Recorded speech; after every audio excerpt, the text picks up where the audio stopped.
রাজধানীর মোহাম্মদপুরে আইনশৃঙ্খলা পরিস্থিতি দেখতে সকালে থানা পরিদর্শন করেন স্বরাষ্ট্র উপদেষ্টা লেফটেন্যান্ট জেনারেল অবসরপ্রাপ্ত জাহাঙ্গীর আলম চৌধুরী। থানায় উপস্থিত পুলিশ সদস্যদের খোঁজ খবর ও সার্বিক আইনশৃঙ্খলা পরিস্থিতি সম্পর্কে খোঁজ নেন তিনি। পরে সাংবাদিকদের প্রশ্নের জবাবে জানান, আওয়ামী লীগের কার্যক্রম যেহেতু নিষিদ্ধ, তারা কোনো অপকর্ম করতে চাইলে কোনোভাবেই ছাড় দেয়া হবে না। কোনো ধরনের শঙ্কা নাই। আপনারা যেইভাবে সাহায্য এবং সহযোগিতা করে যাচ্ছেন, কোনো ধরনের কোনো শঙ্কা হবে না। যে জড়িত থাকবে কাউকেই ছাড় দেওয়া হবে না, সবারই আইনের আওতায় নিয়ে আসা হবে।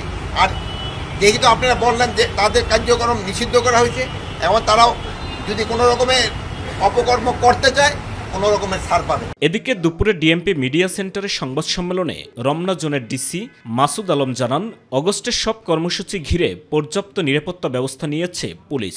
বিভিন্ন আবাসিক হোটেল, আওয়ামী লীগ নেতাদের বাসা, ফ্ল্যাট ও বিভিন্ন বস্তিতে চিরুনি অভিযান চলছে।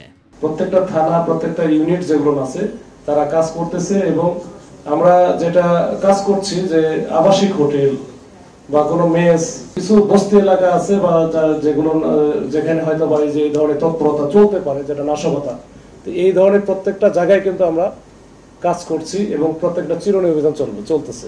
রাজধানীর ভাটারা এলাকায় আওয়ামী লীগ কর্মীদের ট্রেনিং নেয়ার ঘটনায় মামলা করা হয়েছে। এ পর্যন্ত গ্রেপ্তার করা হয়েছে 22 জন। সাইদুর রহমান আবির, মাই টিভি, ঢাকা।